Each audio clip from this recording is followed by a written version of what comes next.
California's Assembly passed a bill. It's called Assembly Bill 1921, filed under this incredibly dry title, Digital Games Ordinary Use, put forward by an Assembly member named Chris Ward. And it passed, actually. It went 43 votes to 16, so overwhelming majority, and it's now on the way to the state Senate. Now, obviously, it's great that it passed. Fantastic. But that doesn't really matter here, because what actually matters is how small the bill actually is and what it's actually asking for. So this is it in a nutshell, right? 60 days notice before a company pulls the plug on a game that you've bought. They need to tell you the date and exactly what you're going to lose. They then have a choice. Either keep the game working as an alternate version or an offline patch, or give you your money back. That is it.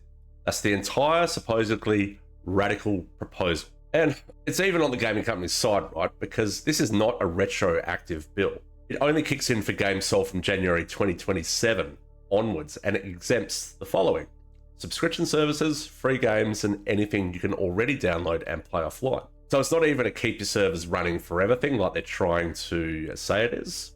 It's literally a heads up, we're closing your game down.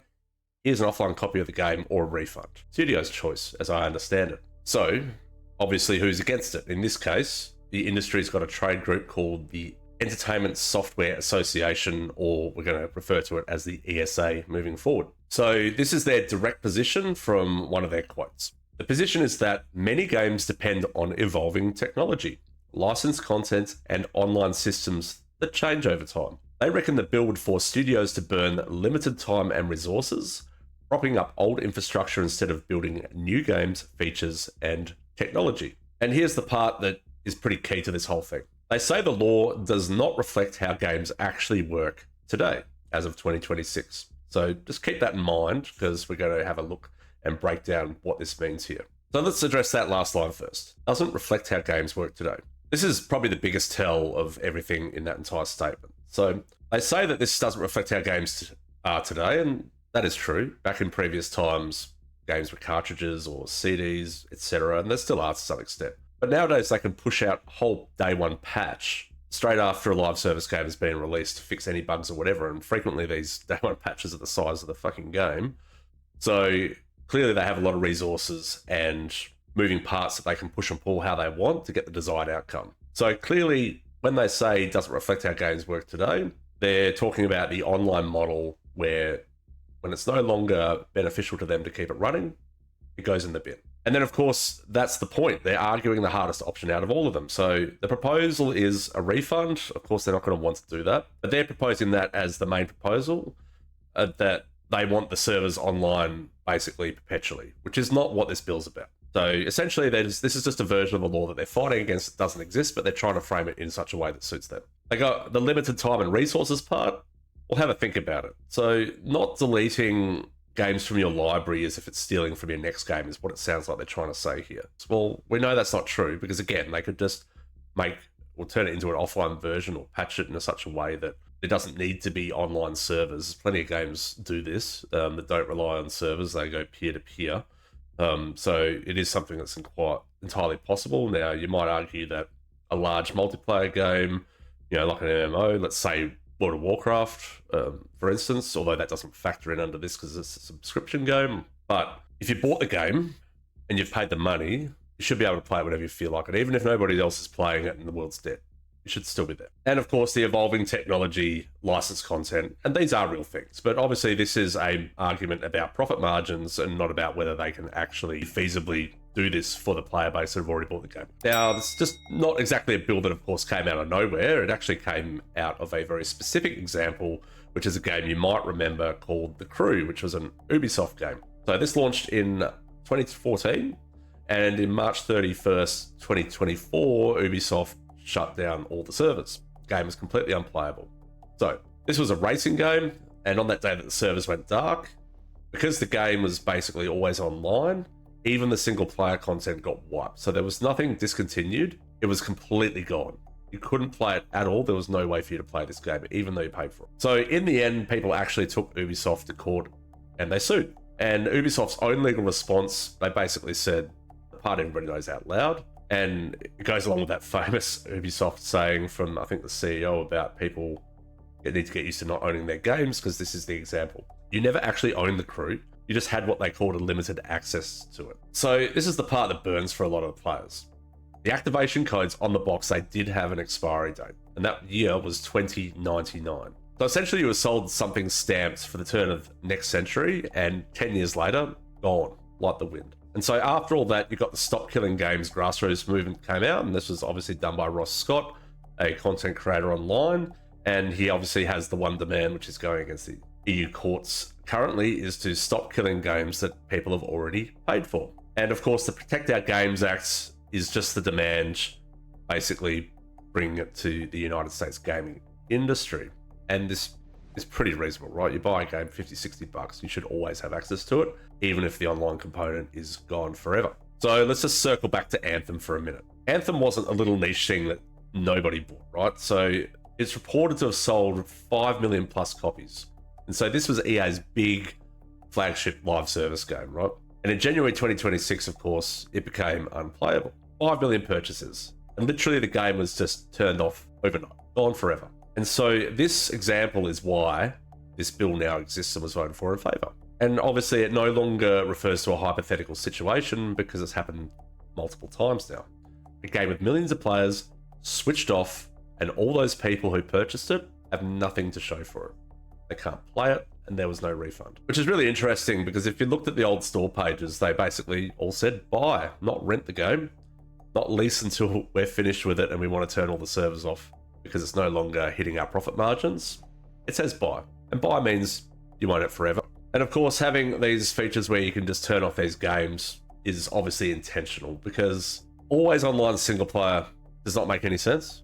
But realistically, there's no reason a single player experience should ever be online unless to essentially turn it off when they no longer feel it's necessary or want to support it. And these are the same people that are trying to say that preservation is impossible when you've got hobbyists out there with 40-year-old consoles, huge collections, retro gaming is making a massive comeback. It's just a pretty misleading statement in an industry that thrives on nostalgia and constant re-releases and remakes because they're running out of creative ideas all the time anyway. So the idea that a multi-billion-dollar publisher cannot release a offline patch just doesn't make any sense. And so just to clarify as well, the Entertainment Software Association, they're not defending the games. What they are defending is the gaming company's right to delete them. These are two very different things. And of course, the second one is part of the much bigger problem. So I guess here's why it's not really about one game. The people in charge just keep making the same calls over and over again.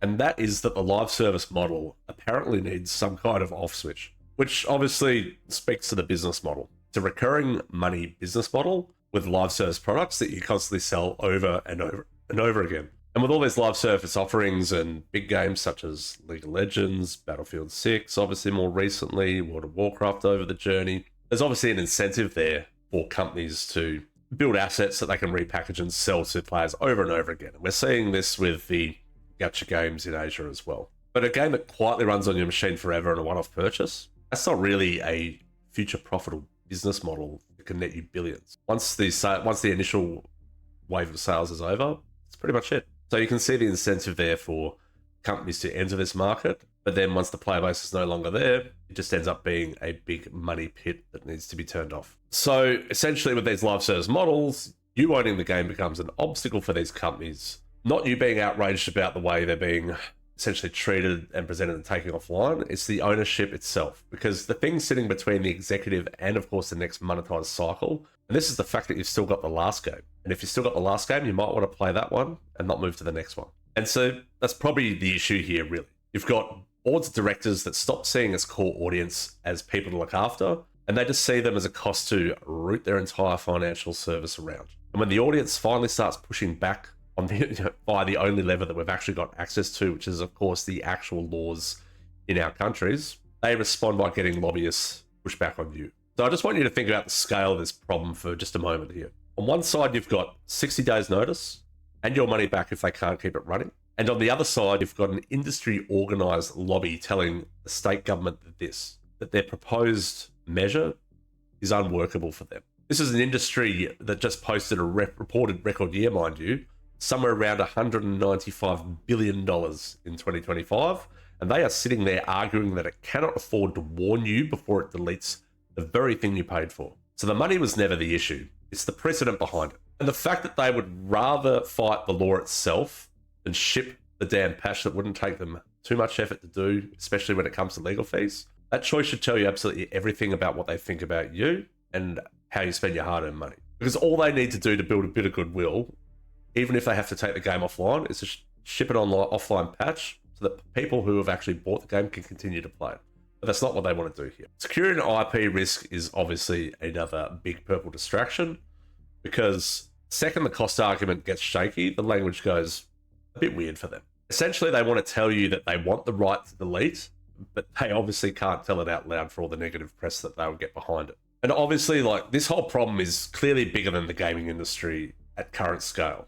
Essentially, what it's saying is if you bought a license to something, they can revoke it. And so that filters down to any kind of digital product that you will ever buy. Software licensing, music, anything. If this bill passes, then they can never turn off the tap to a service that you've bought when they currently have legal protections under the law to do so in certain circumstances. Even though this bill is specifically about gaming, it would set a precedent that the broader industry is scared to tackle head on and doesn't want to be brought out into the light. So essentially what the gaming industry is asking here for is permission to delete live service games when they see fit. And they are spending real money to keep that permission alive. So here's my point of view on this. The boards and executives running the industry clearly looked at a 60-day warning and refunds, which is genuinely the lowest possible bar for treating a customer like an actual owner for a product they purchased. And they decided that it was worth going to war over within a state house. And we know that this is not because they can't build these patches and solutions. And the fact that the state legislature actually voted in such an overwhelming majority means that clearly they are aware of this and it's in their intent to